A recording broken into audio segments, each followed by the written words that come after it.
Thirsted in the barren land of sin and shame, and nothing satisfying there I found. But to the blessed cross of Christ one day I came, where springs of living water did abound. Drinking at the springs of living water, happy now and my soul is satisfied. Drinking at the springs of living water, oh wonderful and bountiful supply.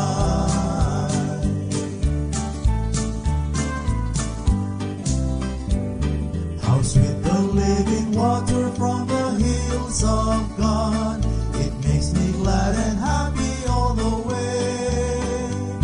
Now glory, grace and blessing mark the path I trod, I'm shouting hallelujah every day.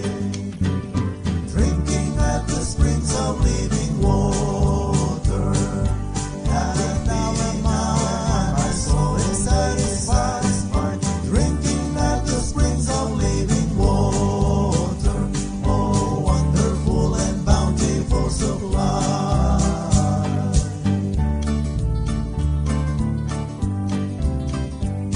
Oh sinner, won't you come today to Calvary? A fountain there is flowing deep and wide. The Savior now invites you to the water free, where thirsting spirits can be satisfied. Drinking at the springs of living water, and now my soul is satisfied. Drinking at the springs of living water, oh wonderful and bountiful supply. Drinking at the springs of living water, and now my soul is satisfied. Drinking at the springs of living water, oh wonderful and bountiful supply. Oh wonderful and bountiful supply.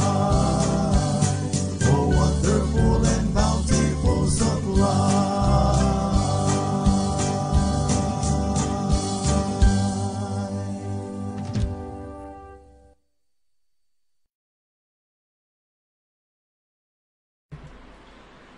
Magandang gabi po sa bawat isa. Muli po, nandirito ang inyong lingkod, Evangelist Fernando de Vega, sa atin pong Feasting on the Divine Verses Online Ministry. Binabati ko po ang ating mga masusugid na taga-subaybay dito po sa ministeryong ito. Salamat po sa inyong patuloy na pakikisama sa ating pong ginagawang gabi-gabing pagsasalo-salo sa salita ng ating Panginoon. Shout out po para kay Brother Nick Solinap, ang ating pong isa sa napakasugid na taga-subaybay. At alam kong kasama sa prayer po, kapatid po natin ito sa gawain natin sa London. Brother Nick, shout out para sa iyo. So, na-appreciate ko ang iyong patuloy na pagsubaybay at ang iyong talagang eagerness na makapag-watch party. Ganon din po si Deacon Bong Bernales, talaga namang ever supportive po sa ating pong ministeryong ito. Kaya salamat po sa inyo. Si Ma'am Melda Claridades, thank you so much na talagang ginagamit nyo po ang ministeryong ito upang makibalikat po sa pagpapalaganap ng salita ng ating Panginoon. At gayon din po ang mga kapatiran po natin sa Living Water Baptist Church at Victory Fundamental Baptist Church. Kasama na po ang ating mga misyon. Thank you so much. I believe ito po ang kalooban ng Panginoon na tayo po'y magsama-sama at talagang ang pagpapalaganap ng salita ng Diyos ay tiyak na kanyang kalooban. Ngayong gabing ito, nais nating batiin po ang mga birthday celebrants po natin. At una na po na nais nating batiin ay ang butihing may bahay po ng missionary po sa Hong Kong. Walang iba kundi ang asawa po ng aking pangyaw, si Ma'am Cecil and Berga. Happy birthday po, Ma'am Cecil, at naway patuloy pa kayong pagpalain ng Panginoon. Salamat po sa inyong buhay na pinapagamit sa Diyos. At syempre po, ang anak ng ating kaibigang pastor, walang iba kundi si Dane Liwanag. Happy birthday, birthday, anak. Salamat. At ito po yung kaibigan ni Sophia.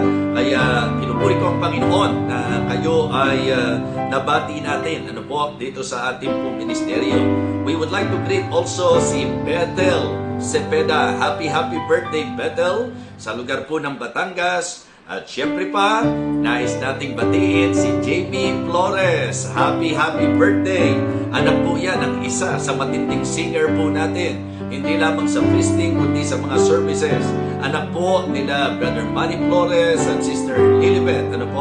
Happy birthday, Jamie Flores. So, sila po ang ating mga birthday celebrants. Ngayong gabing ito, ako po'y naniniwala na tayo po ay handa na para sa ating pong gawain. So, tayo po ay lumapit sa Diyos. Manalangin po tayo sa ating pong pagsisimula. Samahan po ninyo ako. Let us pray. Dakilang Diyos, aming Panginoon, muli po kami nagpapasalamat sa gabing ito na kami po ay muling makapagsasalo-salo sa iyong banal na aklat.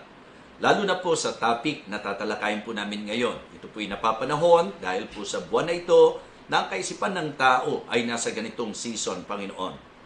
Lord, I pray that you will continue to use this ministry to enlighten the minds of the people.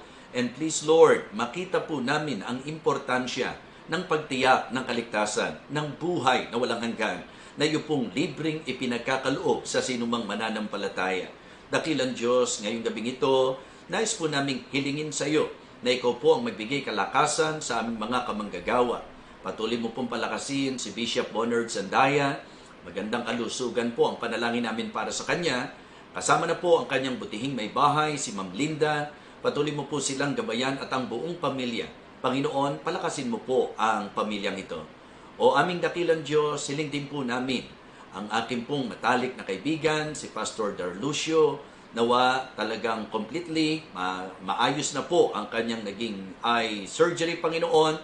At hiling ko rin po ang provision mo at gayon din naman ang patuloy na wisdom at gabay, lalo na po sa aming mga ginagawang pangunguna sa iyo pong gawain.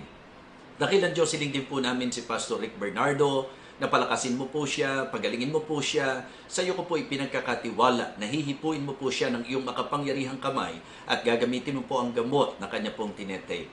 Panginoon, hiling din po namin ang lahat ng mga may cancer na pagalingin mo po, lalo na po ang gabi-gabing isinasama po namin sa panalangin. Ganon din po, dakilang Diyos, hiling po namin ang may mga businesses na kung saan ikaw po ang pinagkakatiwalaan, dakilang Diyos. Hiling po namin ang iyong patuloy na pagpapala sa kanilang negosyo at ikaw po, dakilang Diyos, ang magbigay ng gabay at wisdom upang alaman kung ano po ang mga tamang hakbang sa mga businesses na ipinagkatiwala mo sa kanila. O aming Ama, dakilang Diyos, hiling din po namin sa iyo na ikaw ang siyang patuloy na mag-iingat sa mga kapatiran po namin na nasa ibang bansa, sa Victory Fundamental Baptist Church, Living Water Baptist Church, lahat ng mga kapatiran po namin abroad, Panginoon, inilalapit naming patuloy sa iyo. Ang pamilya po ng Alcantara, ang kabuuan po ng kanilang sangbahayan, maging ang mga pamilya ng kanila pong anak at kamag-anakan, ingatan mo po sila, lalo na po ang kalagayan ng Canada ngayon, na wadakilang Diyos, ikaw po ang siyang patuloy na mag-ingat at mangalaga po sa kanila. Ikaw po ang siyang tumulong, maging sa ministeryo po namin, Panginoon, sa lugar ng Canada, under the leadership of Pastor Enrizel Mariano. May you continue to bless them, O God. Lord, kasama po sa ipinapanalangin namin sa iyo, ang patuloy na pagpapagaling mo po kay Ma'am Alma, ganoon din po kay Ninang Maribik, Panginoon, nawa ikaw po ang pag-alis ng pain na kanila pong nararamdaman. And may you continue to provide for them, especially sa finances. Lord, bless them, O God. Ikaw po, dakilang Diyos, ang iniling po namin na mag-work din po para maiayos na po ang kanyang negotiation para po sa kanyang kondo. Ikaw po, dakilang Diyos, ang magbigay ng mabuting buyer, Panginoon. At ikaw din po, dakilang Diyos, ang siyang patuloy na mga laga sa amin. Thank you so much, Heavenly Father, and we would like to pray even our brethren abroad and even our partners, Heavenly Father. Thank you for Pastor Timothy Nolan. Thank you for his leadership. Thank you for his heart. And I pray also, Father, that you will continue to bless the Oak Bowery Baptist Church, Pastor Matt Corcoran, and our brethren there. Thank you for their heart in supporting the ministry and the missionaries here in the Philippines. Lord, we would like to pray also for Pastor John Archie. Thank you for using them, O God, as our partner here in our ministry, O Lord. Thank you so much, and please bless them and protect them, and even Pastor Jones and other brethren and other co-laborers, Heavenly Father, in America. Thank you so much. Bless even the Filipino ministries there, and I pray, O God, that you will continue to help even our brethren na maingatan po sa COVID-19 at gayon din po dakilang Diyos ang mga ministries abroad din po na ipinagkatiwala mo sa amin. Panginoon, ang recovery po ng bawat may karamdaman, ang recovery po ng nasalanta ng bagyo, at gayon din naman dakilang Diyos ang iyong patuloy na matapat na probisyon sa lahat ng mga nangangailangan. Muli po, Panginoon Diyos, sa iyo po namin pinagkakatiwala ang aming mga kapatid na kung saan talagang presently nagsasuffer, na wadakilang Diyos, si Sister Pia, maayos na po ang kanyang kalagayan, ganoon din po si Thea, Panginoon, at ang lahat ng mga kapatiran pa, si Nopa, at ang mga members po ng church na pinagkatiwala mo sa iyong lingkod. Thank you so much, Heavenly Father. Again, we would like to commit to you everything, especially our Bible sharing. May you continue to give me wisdom, O God, and empower me. May you reach the heart of the people, even yung pong mga kasama po namin sa watch party, dakilang Diyos, nawa, gamitin mo po ang ministeryong ito upang abutin po sila sa spiritual nilang kalagayan, and may they appreciate your word, O God. Thank you so much, and we would like to pray that the Holy Spirit will work and mightily in the lives of the people. Thank you so much. We would like to commit to you this Bible study, O God, in Christ's most precious name. Amen.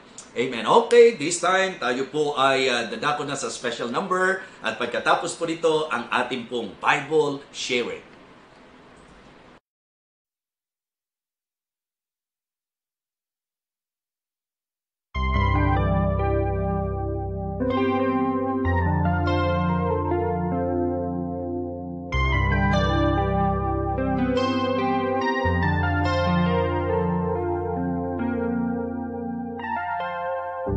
Panginoong Diyos, pakinggan mo,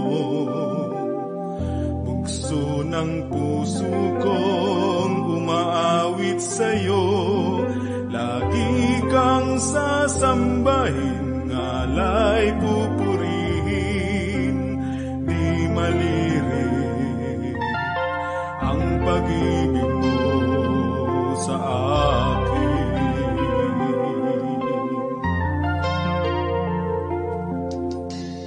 Kahangahangang paglingap mo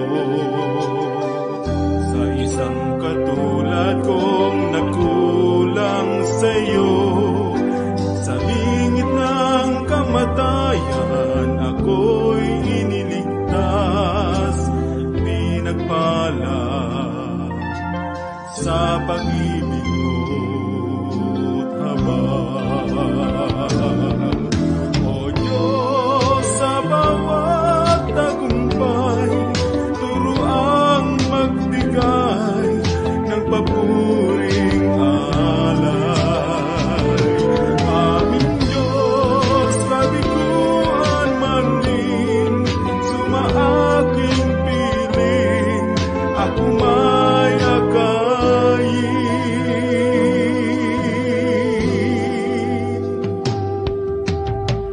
O kay dakila mong aming gabay, sa mga bisig mo do'y hihimlay, sa bawat paghandog gawing dalisay, aking puso ay gawing haring buhay.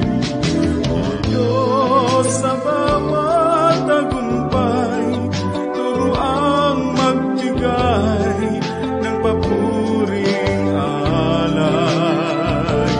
Aming Diyos, kabiguan man din, sumaaking piling, ako may akayin.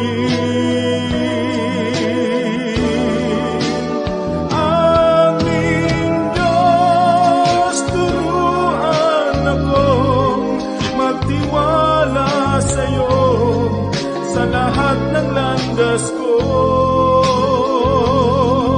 O Diyos, sa aking mga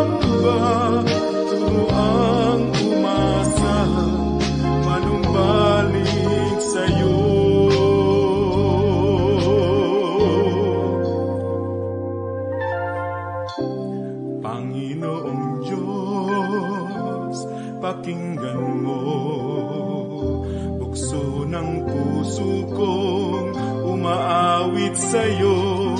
Lagi kang sasambahin, ngala'y pupurihin, di malirik ang pag-ibig mo sa akin.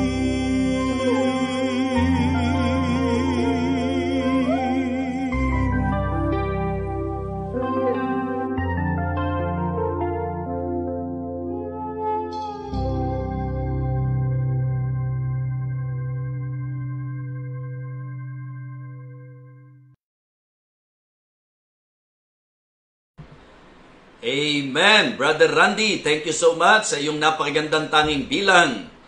Shout out daw po para sa pamilya po ni Pastor John Milan. Yan po ay galing kay Preacher Erwin at kay Sister Denise. Ano po? So, pinagbigyan po natin, mabati po sila sapagkat ang ganda po ng ginawa niya. Okay? So, this time, tayo po'y dadako na po sa ating pong mensahe. Ito po ang feasting natin. Ito ang pagsasalo-salo natin sa salita po ng Panginoon. Matthew chapter 2. Our topic for tonight is about the Savior's birth. Patungkol po sa kapanganakan ng ating Panginoong Jesus. Alam po natin na kahit po ang Kristyanismo ay nahati sa usapan po ng tinatawag na Pasko. Meron pong mga naging very particular na kung saan po talagang for them, ang mga Kristiyano po ay hindi dapat nagse-celebrate ng Christmas. At meron po silang pinagbatayan, meron pong tinutungtungan ang kanilang tinatayuan ito, ang paniniwalang ito, at yan po ang dahilan kung bakit may mga pagkakataon po na kahit yung mga nasa paligid, nako-confuse. But let me emphasize to you and let me clarify to you na ang pag-uusapan po natin ay hindi po ang patungkol doon sa okasyon ng Pasko. Ang pag-uusapan po natin ay ang patungkol sa kapanganakan ng ating Panginoong Jesucristo. Atin pong tingnan ang sinasabi po ng Matthew chapter 2, verse number 1 hanggang verse number 11. And when Jesus was born in Bethlehem of Judea, in the days of Herod the king, behold, there came wise men from the east to Jerusalem, saying, Where is he that is born King of the Jews? For we have seen his star in the east, and are come to worship him. When Herod the king had heard these things, he was troubled, and all Jerusalem with him. And when he had gathered all the chief priests and scribes of the people together, he demanded of them where Christ should be born. And they said unto him, In Bethlehem of Judea, for thus it is written by the prophet, And thou, Bethlehem, in the land of Judah, art not the least among the princes of Judah, for out of thee shall come a governor that shall rule my people Israel. Then Herod, when he had privately called the wise men, inquired of them diligently what time the star appeared. Verse number 8, And he sent them to Bethlehem and said, Go and search diligently for the young child. And when ye have found him, bring me word again, that I may come and worship him also.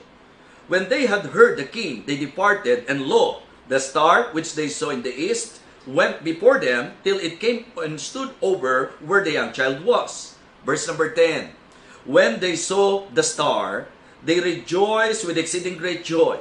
And when they were come into the house, they saw the young child with Mary his mother, and fell down and worshipped him.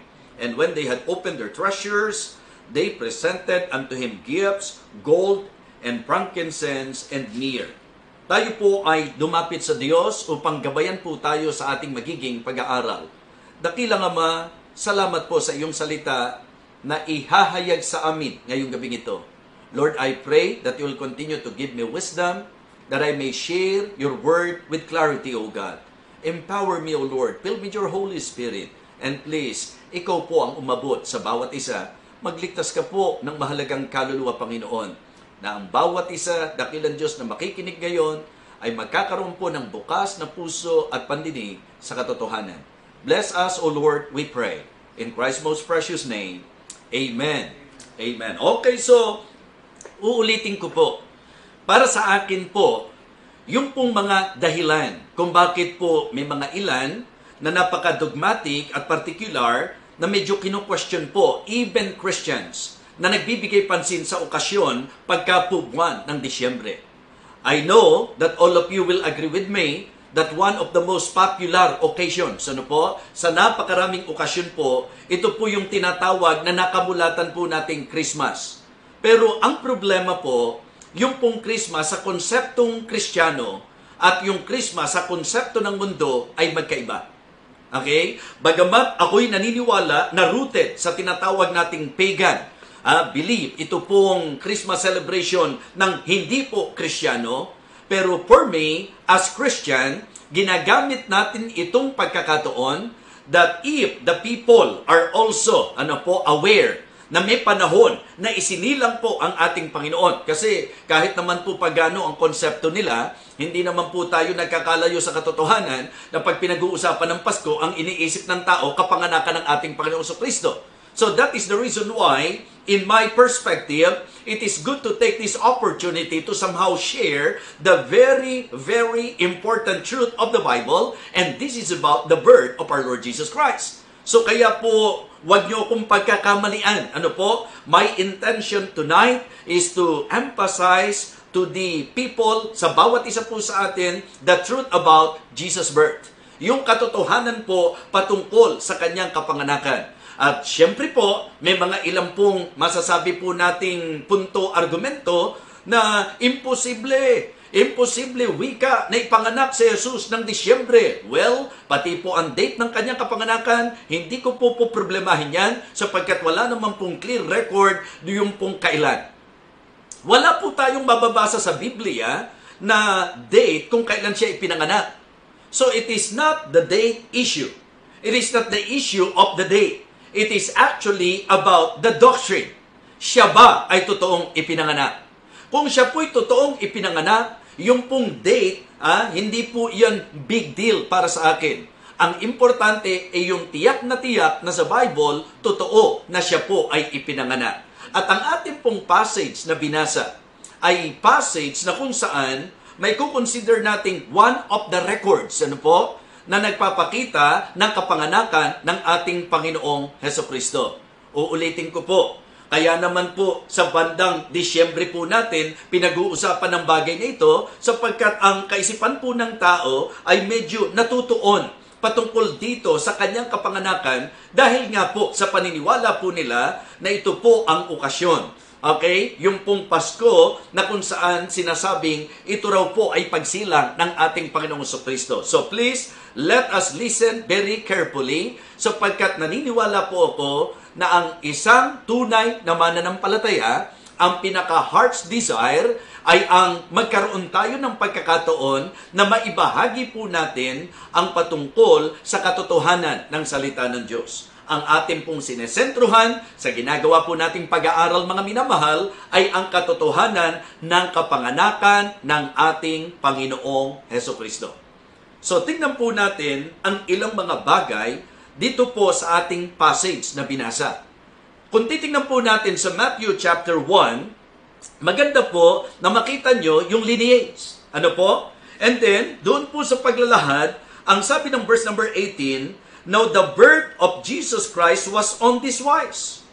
When as his mother Mary was espoused to Joseph, before they came together, she was found with child of the Holy Ghost. Then Joseph, her husband, being a just man, and not willing to make her a public example, was minded to put her away privately.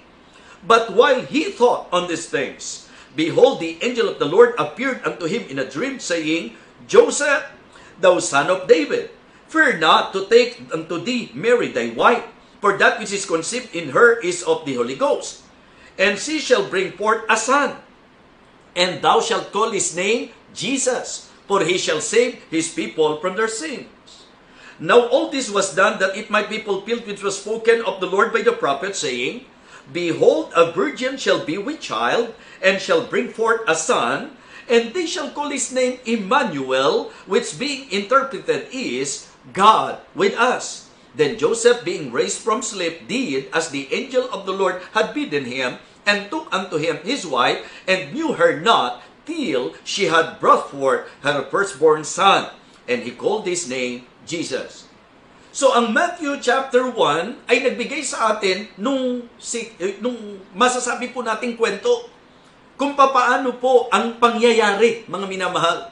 So tukoy na tukoy po ang kwento na ito daw pong si Mary na betrothed na kay Joseph. Bago po sila nagsama, nasumpungan na siya po'y nagdadalang tao at dito po nagkaroon siya ng kaisipan, natatakasan niya sa palihim na paraan si Maria dahil syempre po ayaw niya pong malagay sa masasabi po nating matinding kahihiyan maging ang kanyang minamahal. Pero dahil nga po sa wala pong nangyari pa sa kanila, mga minamahal, ito po ay naging rason kung bakit naisip ni Joseph to put her away privately.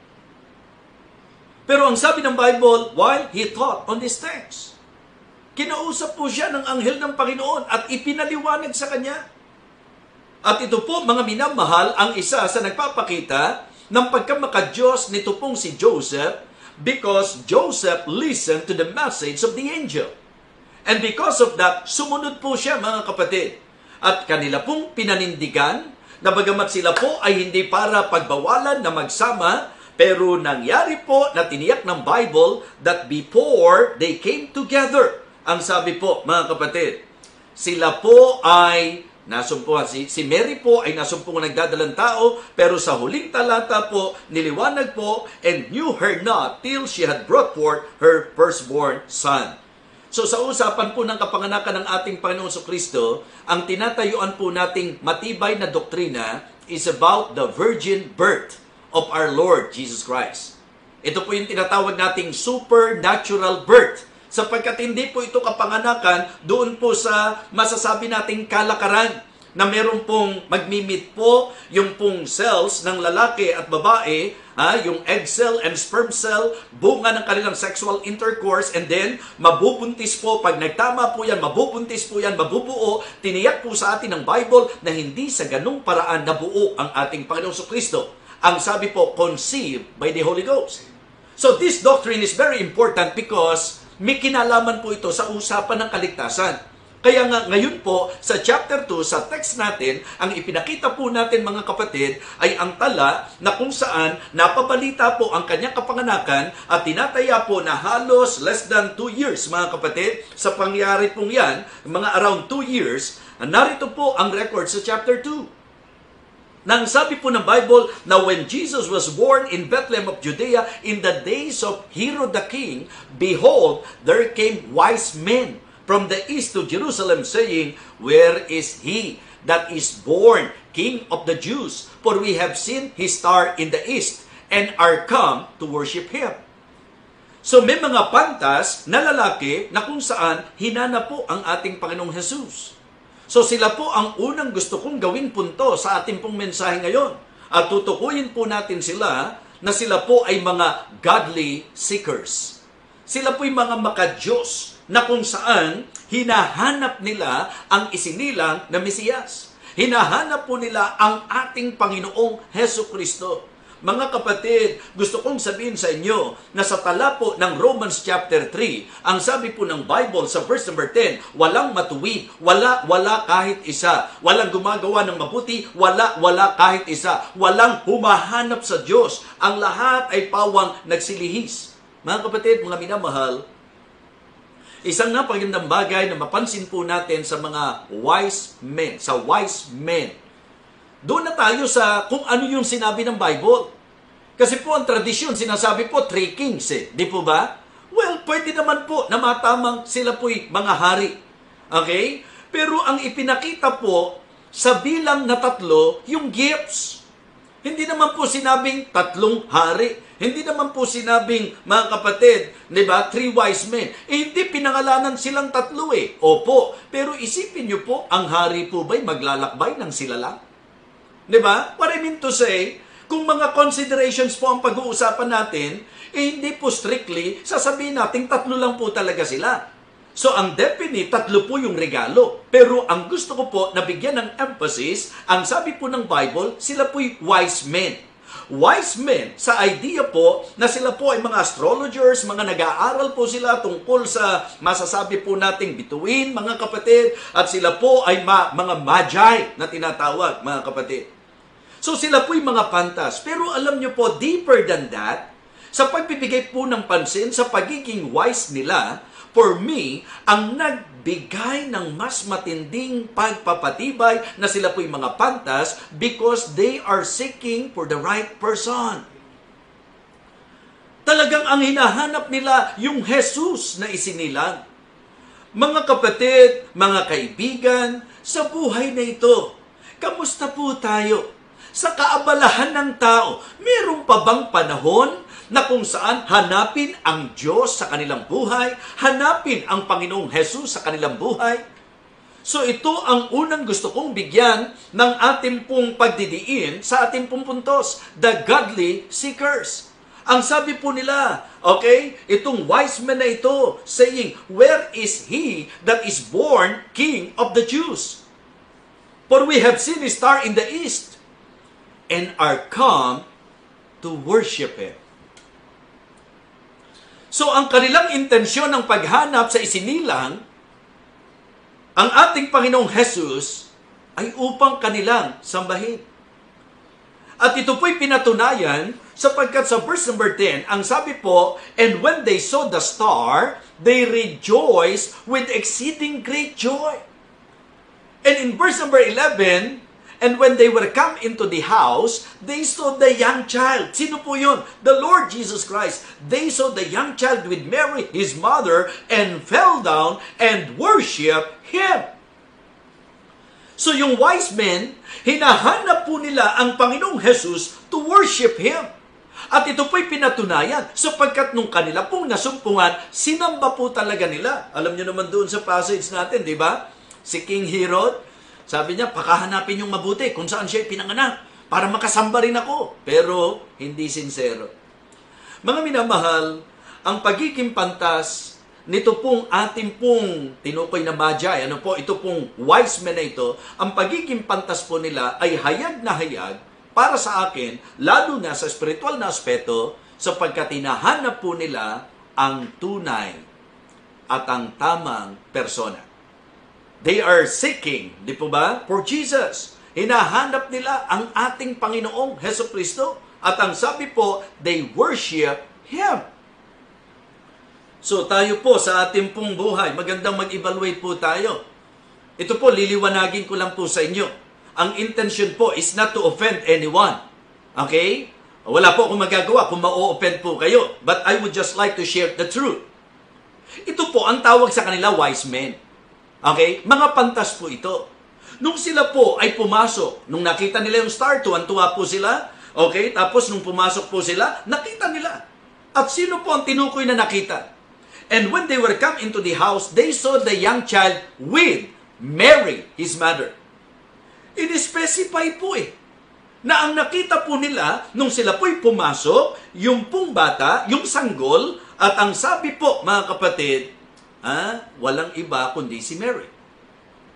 By the way, yung idea pong sanggol po dito, wag nyo pong, alisin nyo po sa imagination nyo po, yung mga nakikita nyo po sa mga decorations, na yung pong tatlong hari, yung three kings, sa drawing, doon po sa poster, ipinakikita po, tapos yung sanggol na hindi po, pagka inaral nyo po, si Jesus Christ, nung nasumpungan po siya ng wise men, hindi po siya yung nakahiga na sanggol talaga na batang-bata. Hindi po. Kasi po, kung aaralin nyo po, kaya po itong si King Herod, nagbigay po ng decree na ipapapatay yung mga 2 years old and below sapagkat doon po nasasakop. Yun po ang tansya po nila, ang estimate po nila sa panahon. Kaya wag kayong mamislead nung pong nakikita nyo sa picture na nung pumasok po yung wise men, yung tricking sa kanila, ang makikita nyo po yung bata na handong pa po sa sabsaban, di po ba? So dapat makita nyo po na sa Biblia, mahalaga rin po yung detalye. So at ang ipino-point out ko po sa inyo, wise men po sila, pumasok sila sa bahay, nakita nila yung bata, at gayon din naman si Mary, mga minamahal, pero ang sabi po, and they fell down and worship Him. So bakit po him? Alam niyo po yung salitang him, di po ba? Ito po tumutukoy sa isa lang. Singular po ito.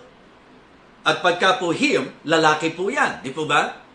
So nahandoon si Mary, pero nung sila po ay nagpatira pa, nung sila po ay nag-worship, bakit po kinailangang i-specify sa atin ng Bible, they fell down and worship him?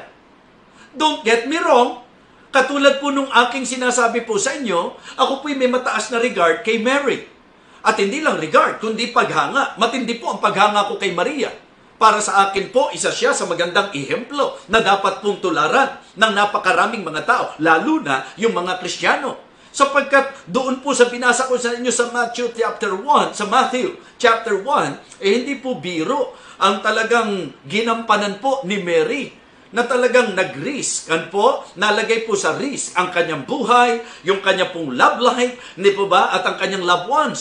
Medyo talagang delikado po yung kanyang pong ginampanan. Pero nakinig po siya at nagpagamit po siya sa Diyos. So it is but right for us to somehow, hindi ba, admire her. Hindi ba? And to follow her example. Pero siyempre po, it is good na kung ikay nag-aaral ng Biblia, ilalagay lang po natin sa kung ano lang po ang tamang paglalagyan po natin sa mga tao na itinuturo po sa Bible. Sapagkat dito maliwanag na ini-specify po na nung sila po'y nagpatira, nung sila po'y lumuhod, nung sila po'y sumamba, tinukoy po kung sino yung sinamba. They fell down and worship Him. Bakit po hindi them? Bakit po hindi her? Because if you will study the Word of God is very firm sa kanyang turo na ang pagsamba sa Diyos lang. At itong turong ito mismo sa Panginoong Jesus nang galing. Remember in Matthew chapter 4, nung tinutokso po siya ni Satan at inoperan siya ng lahat ng mga bagay sa mundong ito, maging ang glory ng mundong ito, ang sabi po, magpatira pa ka lang, sumamba ka lang sa akin. Pero nung sabi ni Jesus Christ, Diyos lang ang dapat sasambahin. Mamaya, bibigyan po natin ng pansin po yan. But I want you to realize this, na ang kanilang kapantasan ay pinakita sapagkat sila po, mga kapatid, ay nag-work out para po makita ang ating Panginoong Jesucristo upang hanapin ang ating Panginoong Jesucristo. Di ba? Nag-work out po sila, naglakbay po sila, mga minamahal. And then sila po'y pantas, hindi lang dahil nag-workout sila to see Jesus, sila po'y nag-worship kay Jesus. They worship Jesus. So napakaganda po na ito yung ating maging parisan. Mga minamahal, sila po ang godly seekers. Ang tawag ng Bible sa kanila, wise men. Meron pong dahilan kung bakit sila po, itong magi na ito, ay masasabi nating tinawag na wise men, yun po ang ibig sabihin. Pero para sa akin po, mas malalim na kapahayagan ng kapantasan po nila ay yung pong mag-workout sila para hanapin ang ating Panginoong Jesucristo, ang isinilang na Mesiyas, mga kapatid, ang hari ng mga Hudyo, ayon sa sinasabi po ng talata. At sila po'y wise sapagkat they worship Him. They worship the right person. Diba? So, pangalawa po, na gusto kong makita po natin dito is the guiding star. Number 1, the godly seekers, yung wise men. So dito naman po, gusto kong mapansin nyo po, the guiding star. So meron po na sa naging disenyo ng Panginoon, ito po yung gagabay sa kanila. O dito naman, gusto ko lang pong paalalahanan po tayo na kung gusto po natin na yung tao po ay ma-elite sa ating Panginoong Jesucristo, hindi na po bituin ang kailangan po nilang tingnan. Ang kailangan po nila ay ang mga magmimistulang bituin sa panahon ngayon. The reflection of the true light. Sino po yan? Ang mga Kristiyano po yan. Tingnan muna po natin yung ating pong teksto. Di po ba? Ang sabi po ng Bible, mga kapatid, sa kanilang naging paghanap sa ating Panginoong Jesucristo, ang sabi, verse number 2, saying, "Where is he that is born King of the Jews? For we have seen his star in the east and are come to worship him." Tapos, ang sabi po ng Bible, mga kapatid, dito po sa verse number 9, "When they had heard the king, they departed, and lo, the star which they saw in the east went before them till it came and stood over where the young child was. And when they saw the star, they rejoiced with exceeding great joy. Bakit? Sapagkat dinala po sila, ginabayan po sila ng star na ito para sa kanilang hinahanap ang ating Panginoon. Alam niyo, sa panahon po natin ngayon, sa katotohanan, marami pong mga tao ang kailangan po nilang masumpungan ang ating Panginoon. Pero ang wala po ay ang mga star na po pwedeng gagabay po sa kanila. So the guiding star in this story, ito po ang ginamit para ilit po sila, dalhin po sila sa ating Panginoon. Sa panahon po natin ngayon, ang mga Kristiyano po ang dapat magsilbing guiding star. Liwanag na magbibigay tanglaw sa madilim na sanlibutan. Magbibigay liwanag sa mga naghahanap at nagnanais na masumpungan ang Panginoon. Kaya po sa Matthew chapter 5, mga minamahal, it is good to be reminded that as believers, bilang mga mananampalataya, ang sabi po ng Matthew chapter 5, verse number 14, ye are the light of the world. Diba? Dalawang paglalarawan po, ilaw at asin ng sanglibutan ito. In verse number 16 ng Matthew chapter 5, and let your light so shine before men that they may see your good works and glorify your Father which is in heaven. Saan po sila dinala ng star? Dinala po sila ng star sa ating Panginoong Jesucristo upang ito po ay kanilang sambahin, luwalhatiin, mga minamahal. Sa panahon ngayon, gusto kong i-address ang mga mananampalataya, huwag niyo pong i-expect na ang Diyos ay gagamit pa ng literal star to guide the people para sa Kanya. No! Ang ating pong dapat maintindihan, especially ako at ikaw na nagkiklaim na tayo po'y Kristiyano, tayo na po ang dapat magmistulang guiding star na kung saan sa mga susunod sa atin, sila po ay maililid natin sa ating pong Panginoong Hesukristo. Amen? Gusto ko pong i-simplify ang message na ito sa ganung pong presentation. Kasi ang laking bagay po ng naging role ng star.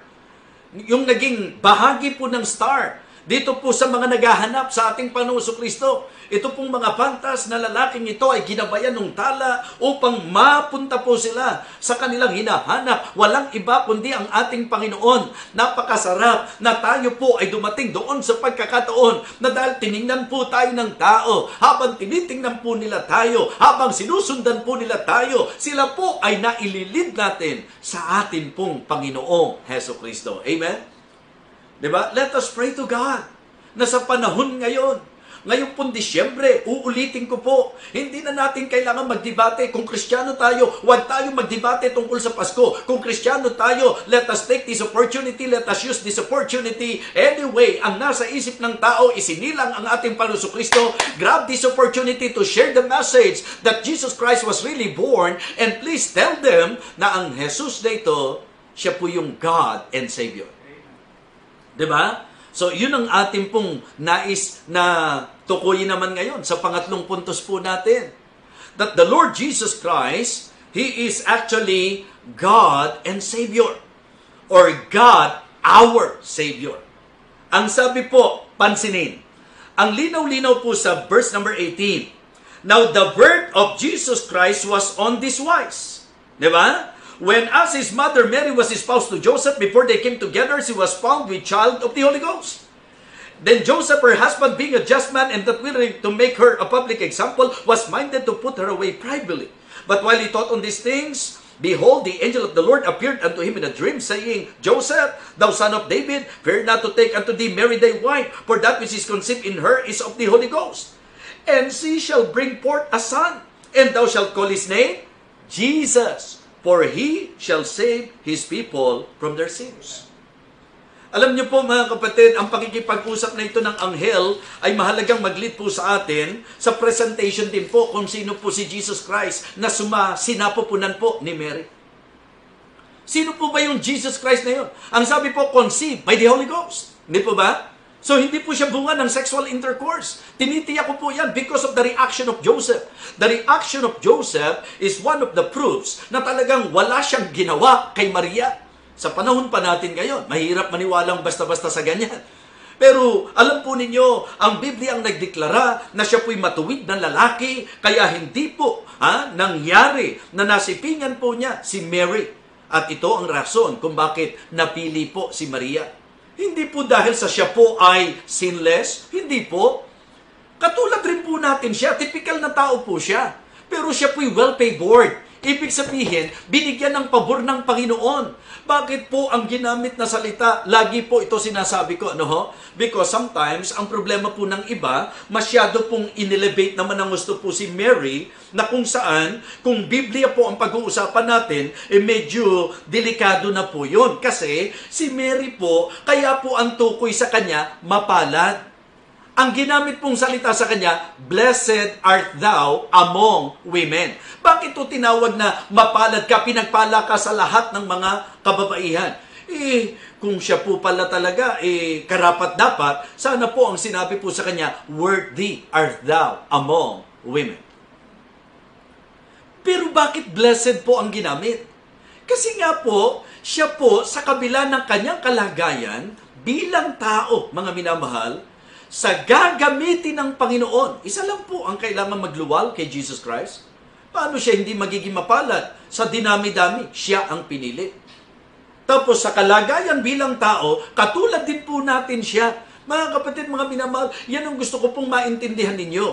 Hindi ba sa Bible po, niliwanag pa si Elijah, bilib na bilib po tayo sa ginawa po ni Elijah, pero ano po ang paalala sa atin ng Bible? Kung tutusin si Elijah, katulad rin po natin siya. Di po ba? So tayo po ay mapalad kapag tayo po ay binigyang lingap ng ating Panginoon. And I can say that Mary, siya po ay super blessed because among so many, siya po ang pinili ng Panginoon. At ang sabi po mga kapatid, kasi kung talagang sinless naman pala si Mary, di po pwede na, wala na sanang problema kung wala siyang makasalanang likas. Pero dahil nga po, tao po siya, hindi po pwede, kaya nilinaw po sa atin, conceived by the Holy Ghost. At paano po ipine-present ng Bible itong Jesus Christ na ito? Wag ako, kundi yung presentation po ng Bible. So si Mary mismo, na kung saan ginagalang natin, hinahangaan po natin, at alam nating napaka-maka-Diyos, tingnan nyo po kung paano niya tinukoy si Jesus Christ na nasa kanyang sinapupunan. Luke chapter 1, mga kapatid. Ang sabi po ng verse number 46 and verse number 47, and Mary said, mga minamahal, Luke 1:46. Ang sabi po, and Mary said. Sino po ang nagsasalita? Sino raw po ang nagsabi? Si Mary. Ano po ang sinabi ni Mary? My soul that magnify the Lord. Diba? So ang sabi po niya, my soul that magnify the Lord. Verse 47. And my spirit hath rejoiced in God my Savior. Hindi nyo pwedeng paghiwalayin po ito. Yung pagtukoy na ito ni Mary, hindi niya ginawang magkahiwalay yung God at saka yung Savior. Ang sabi po niya, and my spirit hath rejoiced in God my Savior. Hindi God and Savior. Ang sabi po, God my Savior. Bagamat sabi ko nga po, kahit sabihin niyang God and Savior na tumutukoy kay Jesus Christ, okay pa din Pero ang gusto ko po, na ma-appreciate po natin yung clear na statement na lumabas po kay Mary. Kaya nga sabi ko, kay Mary po tayo makinig. Paano po na pinaniwalaan po? Ano po ang paniniwala ni Mary tungkol po doon kay Jesus Christ? Ang sabi po niya, my soul that magnify the Lord, and my spirit hath rejoiced in God my Savior. Kung si Jesus Christ po ang Savior, ang tukoy po ni Mary, God, my Savior. Meaning, si Jesus Christ ay Diyos. Diyos na nahayag sa laman. Diyos na nagkatawang tao. Ito po ay malinaw na tinuro sa atin ng banal na kasulatan. Ang sabi po ni Apostol Pablo sa kanyang pagtuturo, ang sabi niya sa panulat po niya kay Timoteo, in 1 Timothy chapter 3 and verse number 16, ang sabi po niya, and without controversy, great is the mystery of godliness. God was manifest in the flesh, justified in spirit, seen of angels, preached unto the Gentiles, believed on in the world, received up into glory. So kung iisa-isahin po natin, ang sabi po ng verse 16, and without controversy, great is the mystery of godliness. Mga kaibigan, ang ginamit na salita, mystery of godliness. Ano po yung tinutukoy na mystery of godliness? Yung kasunod po, God was manifest in the flesh. Ang Diyos ay nahayag sa laman. Nangyari po ba yan? Yes. Ang sabi po, si Mary ay nagluwal ng sanggol. Ito po ay walang iba kundi ang ating Panginoong Jesucristo. Pero ang kanya pong conception, maliwanag po mga kapatid. Na ang sabi po mga kapatid, ito po ay conceived by the Holy Ghost. Kaya mga Kristiyano, mga kaibigan, sa bawat nakikinig ngayon, pinag-aralan po natin yung godly seekers. Pinag-aralan natin yung guiding star. Yung godly seekers, ito po'y po pwede na ilarawan po natin sa mga kaya nakikinig ngayon, gusto nilang masumpungan ang Panginoon. Yung guiding star naman, ito naman yung mga Kristiyano na kung saan sila po ang ginagamit para gabayan po tayo sa Panginoon. At yung pong God, our Savior, ay walang iba kundi si Jesus Christ. Yung isinilang. Ang sabi po, and without controversy, great is the mystery of godliness. God was manifest in the flesh, justified in the Spirit, sin of angels, preached unto the Gentiles, believed on in the world, received up into glory. Sa John chapter 1, na alam na po ng marami, in the beginning was the Word, and the Word was with God, and the Word was God. The same, verse number 2, the same was in the beginning with God. In verse number 3, para alam na alam, tukoy na tukoy kung sino, all things were made by Him, and without Him, that was not anything made that was made. In verse number 14, and the Word was made flesh. So very consistent po, na yun daw pong Word, ito po'y nahayag sa laman. And the Word was made flesh, and dwelt among us, and we beheld His glory, the glory as of the only begotten of the Father, full of grace and truth. So ito ang sabi ni Apostol Pablo, ito po ang sulat po ni John, mga kapatid, at si Mary po, tinukoy yung kanyang nasa sinapupunan, God my Savior. So ano po ang halaga nitong ating pinag-uusapan? Ano po ang halaga ng ating pong pinag-aaralan? Kasi, mga minamahal, tatandaan niyo po ito. Ang inyo pong lingkod, kaya po ako naniniwala na si Jesus Christ po ay tao sapagkat narito pinag-aaralan natin. Siya po'y nahayag sa laman. Siya po'y nagkatawang tao. Okay? Dahil yung po ang sabi ng Biblia, di pinaniwalaan ko. Bakit? Bible believer ako eh. Bilang Bible believer, dapat kung anong sinabi ng Biblia, yun ang paniniwalaan natin. Sinabi po ng Biblia na siya'y nagkatawang tao, therefore, siya po'y tao. Sapagkat siya'y nagkatawang tao, naniniwala po ako sa humanity ng ating Panginoong Jesucristo. Kaya lang, ito po ang punto ko. Kung ang rason kung bakit naniniwala ako na tao si Kristo, dahil ito po ang sinabi ng Biblia, dapat din po kung sinasabi ng Biblia na si Kristo ay Diyos, dapat maniwala rin po ako. Or else, bias po ako sa aking magiging paniniwala. If the reason why I believe that Jesus Christ is human, dahil sa ito nakalagay sa Bible, dapat paniwalaan ko rin po na siya Diyos dahil nakalagay din po ito sa Bible. At sa ilang naging pag-aaral po natin sa deity ni Jesus Christ, ipinakita ko po sa inyo yung mga talata na nagpapatunay ng kanya pong pagka-Diyos. Ang Ama mismo, kinikilala po na siya Diyos. Yung wise men, dapat na sinamba po nila because ang sabi ng Bible, when they saw the young child with Mary, his mother, they fell down and worshiped Him. Ang linaw-linaw po na ang sabi ng Panginoong Jesucristo, worship belongs unto God only. Ibig sabihin po, Diyos lang ang dapat sinasamba. Sinaway po ba ni Mary? Okay? Nag-react po ba si Mary doon? At si Mary po ba'y nakipag-compete kay Jesus Christ? Teka, nandito ako, bakit him lang? Bakit siya lang? Diba? So, yun po.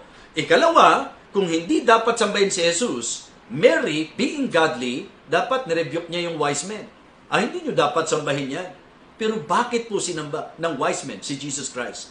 Because they are aware na ang ipinanganak na ito ay Diyos na tagapagligtas. Amen? So, God, our Savior. So, ilang mga talata po ang gusto ko pong bigyang pansin po ninyo para po mapagtibay po natin na ang ating pong pangatlong puntos about our Lord Jesus Christ, siya po'y God, our Savior. Okay? So, sabi po ng Hebrews chapter 1. Hebrews chapter 1 and verse number 8. And unto the Son he saith, Thy throne, O God, is forever and ever, and a scepter of righteousness is the scepter of thy kingdom. So, tungkol sa anak ay sinabi, anong sabi ng ama sa anak? Thy throne, O God, is forever and ever. So, tinukoy niya ang anak na Diyos. Kaya nga para sa akin po, yung talata na lang na yun, okay na ako eh. Bakit? Sapagkat kung ama mismo, kinikilala na Diyos ang kanyang anak, bakit naman hindi ko po kikilalanin ang pagka-Diyos ng ating Panginoon Kristo? Si Mary, na kinikilala natin maka-Diyos, tinukoy na Diyos ang ating Panginoon Kristo. In 1 John chapter 5 and verse number 20, mga kapatid, ang sabi ng Bible, And we know that the Son of God has come and hath given us an understanding, that we may know Him that is true, and we are in Him that is true, even in His Son Jesus Christ. This is the true God and the eternal life. So, si Jesus Christ, siya raw po yung tunay na Diyos at ang buhay na walang hanggan. Napaka-consistent naman po niyan. Sapagkat ang sabi po sa 1 John chapter 5, verse number 11, kung babalikan nyo po, doon po sa 20, ang sabi po, And we know that the Son of God has come and hath given us an understanding that we may know Him that is true, and we are in Him that is true, even His Son Jesus Christ. This is the true God and the eternal life. In 1 John chapter 5, iangat po natin sa verse 11, And this is the record that God hath given to us eternal life. And this life is in His Son. He that hath the Son hath life, and he that hath not the Son of God hath not life. These things have I written unto you, that you believe on the name of the Son of God, that you may know that you have eternal life, and that you may believe on the name of the Son of God. So the Lord Jesus Christ, actually, according to the teaching of God's Word, siya po'y Diyos na nahayag sa laman. Diyos na nagkatawang tao. Kaya siya po'y Diyos na totoo at taong totoo, sapagkat siya'y Diyos na nagkatawang tao. Sabi ko nga sa isang punto ko po, hindi naman po siya Diyos na naging tao. Mula sa kalagayang Diyos, naging tao na. Diba? So pagka ginagamit ito yung salitang naging, wala na ho yung dating kalagayan. Di po ba? So kaya importante po yung clear understanding natin sa napakahalagang doktrinang ito ng Biblia. Sapagkat kahit sabihin nyo pang nananampalataya kayo kay Hesus Kristo, kung ang pinananampalataya nyo yung Hesus Kristo ay hindi nyo kinikilala ang Diyos, ay hindi po yun yung Jesus na tagapagligtas. Sapagkat ang Jesus na tagapagligtas sa Bible, yung Jesus na ipinanganak, yung pong tagapagligtas na ipinanganak, malinaw naman po yan eh. Tingnan nyo po ang sabi ng Matthew chapter 1 muli. Ano po? So please understand, kasi pagka doktrina, medyo kailangan po nating tumutok ng kaunti. Ano po? Ang sabi po mga kapatid, klarong-klaro po ito. Dapat intindihin po ng bawat isa po sa atin. Sa verse number 21 ng Matthew chapter 1, And she shall bring forth a son, and thou shalt call his name Jesus, for he shall save his people from their sins. Kaya nga nagtataka po ako eh. Ang Panginoong Jesucristo, kaya po pumunta rito para iligtas po ang tao. Wala po kayong makikitang tala na kaya siya pumunta rito para magtayo ng iba't ibang relihiyon. Hindi po yun ang kanyang misyon. Hindi po yun ang kanyang purpose ng pagparito sa lupa. The purpose why Jesus Christ came is for our salvation. Okay? And she shall bring forth a son, and thou shalt call his name Jesus, for he shall save his people from their sins. Ililigtas niya ang kanyang bayan sa kanyang mga kasalanan. At alam niyo po ba ang isa sa pangalang ikinapit po sa kanya? Emmanuel. Alam niyo po ang ibig sabihin ng salitang Emmanuel? Tingnan po natin ang eksaktong sinabi po ng Bible. Verse number 23. Behold, a virgin shall be with child, and shall bring forth a son, and they shall call his name Emmanuel, which being interpreted is God with us. Kaya nga po doon sa Luke chapter 2, di po ba? Anong sabi po nila? Glory to God in the highest, and on earth peace, goodwill toward men. Di po ba? So napakaganda po. Ang linaw, for unto you is born this day in the city of David a Savior, which is Christ the Lord. And this shall be a sign unto you, you shall find a babe wrapped in swaddling clothes and lying in a manger. And suddenly there was with the angel a multitude of a heavenly host, saying, praising God, and saying, Glory to God in the highest. Diba? So yun po yung sinasabi po ni Apostol Pablo. Yung pinagtitibay ni Apostol Pablo. Kaya mga minamahal, kahit na po sabihin natin nananampalataya ka kay Jesus, Pagka po hindi po Jesus na kinikilalang Diyos ang iyong sinampalatayanan, hindi po totoo ang kaligtasan. Dahil ang tunay na tagapagligtas ay ang Jesus na isinila, na tinutukoy po ni Mary, God, my Savior. So si Jesus po ay Diyos na tagapagligtas. Siya po ay Diyos na ating tagapagligtas. Kaya po sa ating pong mga nanunood na mga kasamahan ngayon, sana po sa inyo pong gabi-gabing pakikinig, makita nyo po na sincerely, ang intention lang po natin is to present to you the teaching of God's Word. Mga kapatid, wala pong anumang bagay kundi salita ng Diyos. Ang tanong po ngayong gabi, ikaw ba'y ligtas na? Nakatitiyak ka na ba na kung ikaw ay bawian ng buhay, ikaw ay pupunta sa langit? Isipin niyo po, taon-taon, people are celebrating this occasion, remembering the birth of Jesus Christ. But, pag tinanong niyo po sila, tiyak ka na ba na ikaw ay ligtas? Walang nakatitiyak niyan. Habang ang tao nabubuhay, walang nakatitiyak niyan. Di ba? Ganyan po yung reaksyon ng marami. Ano po ang silbi na may tagapagligtas kung di naman pala natin po pwedeng matiyak ang ating kaligtasan? So kung si Jesus Christ po ay tagapagligtas, therefore, nung pumunta siya rito, yun po ang magiging kaparaanan para tayo po'y maligtas. Paano po yung mga nung wala pa at hindi pa nagkakatawang tao ang ating Panginoon Kristo? Maliwanag naman po yan Nasa Old Testament na i-prophesy na po. Kaya nga po yung mga mananampalataya sa Old Testament, sila po'y tumitingin sa darating na Mesiyas. Di po ba? So, at ito po ang isa sa kapahayagan po ng kanilang pagtitiwala at pananampalataya. Lahat tayo magtatagpo po sa ating Panginoong Jesucristo. Kaya nga ngayong gabi, sana po bigyan nyo po ng weight ito, yung sinasabi ko po sa inyo, sapagkat year after year, we are celebrating this occasion, but the problem is, even until now, there are many people na hindi pa rin po nakatitiyak ng kaligtasan. Hindi pa mas maganda na yun ang una nating i-secure? At kung ito mang Paskong ito, na ipinipilit po ng tao, ay ang patungkol sa kapanganakan ng ating Panginoong Kristo, alam niyo po ba na kapanganakan ng ating Panginoong Kristo ay ang paghahayag at pagbibigay ng Diyos ng kanyang pinakadakilang regalo? And I believe, ang pinakamatinding regalo na pwedeng matanggap ng tao ay ang regalong kaligtasan. Kaya ako sinasabing regalo ang kaligtasan dahil yan po ang sinasabi po ng banal na kasulatan. Regalo po ito. Hindi ikaw ang nagtrabaho nito. Wala sa bahagi po natin. Ang ating pong kaligtasan, ito po, completely, sa pangkalahatan po, lahat to gawa ng Panginoong Jesucristo. Okay? Lahat to, wala akong bahagi. Walang bahagi ang kahit sino. Ang kaligtasan po at ang pagliligtasan, gawa ng kaligtasan, lahat ng ito, gawa ng ating Panginoong Jesucristo. At ang sabi po, itong kaligtasan ito, regalo. So ikaw ngayon, kung ikaw ang niririgaluhan, anong gagawin mo? Pero nakakalungkot po, maraming mga tao po, imbis na tanggapin po at pahalagahan po yung regalo, ang nangyayari po, parang nire-reject po natin. Mga kaibigan, ang linaw-linaw po ng sinasabi po ng Biblia. Tao, by adoption. John 1:12, but as many as receive Him, to them give He power to become the sons of God, even to them that believe on His name. Kaya ako po, hindi ko po pinaghihiwala yung pananampalataya at pagtanggap. Dahil yung pananampalataya po, ito po ang mismong eksaktong sinabi ng Bible. Datapwat ang lahat ng sa Kanya'y nagsitanggap. Kanino tumanggap? Sa Kanya. Sino po yung Kanya? But as many as receive Him. For you to understand the context, sa verse number 11, ang sabi po, He came unto His own, but His own receive Him not. Siya po'y naparito sa kanyang sariling kanya, pero hindi siya tinanggap. Yung pong mga Hudyo, nireject po siya, mga minamahal.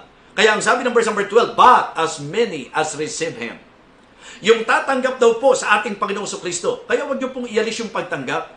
Dahil yung pong pananampalatayang sinasabi natin, yung po yung pagtanggap Ang sabi kasi ng talata, datapwat ang lahat ng sa Kanya'y nagsitanggap, ay pinagkalooban niya sila ng karapatang maging mga anak ng Diyos. Ano po ang paliwanag tungkol doon sa nagsitanggap? Sa makatwid bagay, yaong nanampalataya sa Kanyang pangalan. Meaning, ang pananampalataya na sinasabi po ay ang tanggapin natin ang dakilang kaloob ni Jesus na huwag mong ipilit ang iyong sariling gawa, kundi ang kanyang ginawa, sapagkat ang kaligtasan 100% gawa ng Panginoon. Ang atin po, pananampalataya. Panampalatayanan po natin ang ating Panginoong Hesukristo at ang kanyang ginawa para po sa atin. So siya po ang isinilang Diyos na tagapagligtas. Tayo po ay dapat maging guiding star na maglilid sa Diyos na tagapagligtas. At sana po marami ngayong kagaya ng wise men na ang hinahanap nila hindi relihiyon, ang hinahanap po nila ay ang ating Panginoong Hesukristo, ang Diyos na tagapagligtas. Are you saved tonight? Kung hindi po, ito ang dahilan kung bakit niloob ng Diyos na makapakinig ka sa mensahe. Na hindi po relihiyon ang iniaalok sa iyo. Hindi ang kung anumang samahan, kundi ang iniaalok sa atin ay ang Hesukristo na Diyos na ating tagapagligtas. Why not open your heart to Jesus tonight? Aminin natin, makasalanan po tayo. Si Mary nga po, inangkin po niya, di ba? Si Blessed Mary, inangkin po niya si Jesus Christ. My spirit that rejoice in God, my Savior. Bakit niya aangkining tagapagligtas si Jesus Christ kung siya ay hindi nangangailangan ng kaligtasan dahil siya po ay hindi para mapahamak dahil wala siyang kasalanan? The fact that she's claiming Jesus as her Savior, yun po ay naglilid na sa atin sa sinasabi ng Bible, for all have sinned and come short of the glory of God. At ang kailangan po natin, umamin na tayo po'y makasalanan, na hindi natin kayang iligtas ang ating sarili, na hingay natin ang tawad sa Diyos ang ating mga kasalanan, at ang ating pong kaligtasan ay ang pananampalataya sa Kanya. Buksan natin ang ating puso. Panampalatayanan po natin ang ating Panginoon. Kung ngayong gabing ito, kinikilos ka ng Panginoon at nagpapasalamat ka na klarong-klaro na narinig mo ang mensahe ng kaligtasan, sana po sa lahat ng Disyembre mo, ito ang pinaka maging makulay at makabuluhan na Disyembre para sa iyo. Not because of anything else, but because of the salvation, the gift of God na ibinigay sa iyo. Kung nais mo siyang tanggapin, akin kitang nais gabayan sa panalangin. Ang panalangin po natin, pag-amin na tayo makasalanan, pagkilala na hindi natin kayang iligtas ang sarili natin, taus-pusong paghingi ng tawad sa ating Panginoon, at talagang ating pong bubuksan ang ating puso, sapagkat naniniwala tayo na para tayo maligtas, ang kailangan po natin manampalataya sa ating Panginoon sa Kristo. Kaibigan, if you would like to receive Christ in your heart tonight as your Savior, by faith, sumunod ka sa panalangin ito ng tapat sa iyong puso. Manalangin ka ng ganito. Sincerely, tawagan natin ang Diyos. Dakilang Diyos, salamat po sa iyong banal na salita. Salamat po sa iyong mensahe, sa katotohanan na aking napakinggan. Nais ko pong matiyak ang aking kaligtasan. Inaamin ko po na ako'y makasalanan, na hindi ko po kayang iligtas ang aking sarili sa kapahamakan. O Diyos, patawarin mo po ako. Patawarin mo po ako sa lahat ng aking mga kasalanan. At dakilang Diyos, ngayong gabing ito, buong pananampalataya, binubuksan ko po ang aking puso. Tinatanggap kita, Panginoong Jesus, bilang aking tagapagligtas. Ako po'y nananampalataya sa dakilang kaloob mo, sa kaligtasan, ikaw lang ang maaaring magbigay. Pinupuri ka namin, Panginoon, salamat po sa buhay na walang hanggan. Pinangahawakan ko po ang iyong pangako. Ito po ang aking panalangin sa pangalan po ng aking Panginoong Jesus. Amen. Amen. So mga kaibigan, ang panalangin po ay naglalaman ng pagkilala, pag-amin natin ng tunay nating kalagayan sa harapan ng Diyos. At ang pinakasentro ng ating panalangin ay ang pananampalataya sa ating Diyos at tagapagligtas. Diyos na tagapagligtas ang ating Panginoong Jesus. Kung tayo po'y nanampalatayang totoo sa Kanya ngayong gabi, ang sabi po ng Bible, ikaw ay binigyan ng karapatan na maging anak ng Diyos. Kumbaga po, ikaw ay kinukup na ng Panginoon. Kaya anumang oras dumating ang kamatayan, ikaw po ay mapapasapiling ng Panginoon. Sapagkat siya naman talaga ang daan patungo sa langit. Kaya I hope and I pray na ang ating pong ginawa ngayong gabi ay tandaan po natin. Hindi ko makakalimutan, September 7, 1984, nung akin pong panampalatayanan si Hesus Kristo bilang aking tagapagligtas. At mula po noon hanggang ngayon, pinangahawakan ko po ang kanyang pangako sapagkat ang Diyos ay hindi po pwedeng sumira at bumigo sa kanyang pangako. Ano po ang sabi ng Biblia? For God so loved the world that He gave His only begotten Son, that whosoever believeth in Him should not perish, but have everlasting life. Kung tunay ka na nanampalataya sa Kanya, ikaw ay may buhay na walang hanggan. Kaya sana po, bigyang halaga po nating patuloy ang pag-aaral ng Kanyang salita. Maraming salamat po sa bawat isa. Muli po, magandang gabi sa inyong lahat. Ito po ang inyong lingkod, Evangelist Fernando de Vega, na talagang lagit-lagi ang panalangin sa Diyos. Ating pong may sentro ang ating buhay sa Kanya at sa Kanya lamang. Manalangin po tayo. O aming Ama, Diyos na makapangyarihan sa lahat, salamat po sa naging paggabay mo sa aming pag-aaral.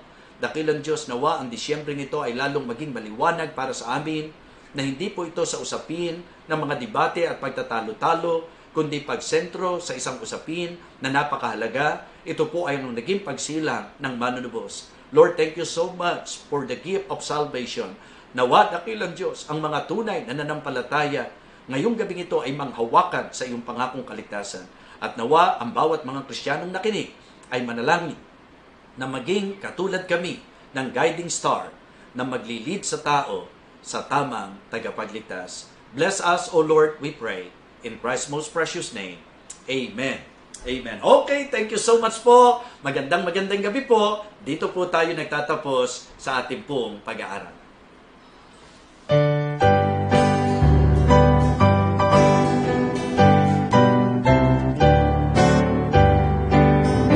I heard an old story, how a Savior came from glory, how He gave His life on Calvary, much like me. I heard about His groaning, of His precious blood's atoning, and I repented of my sins and won the victory.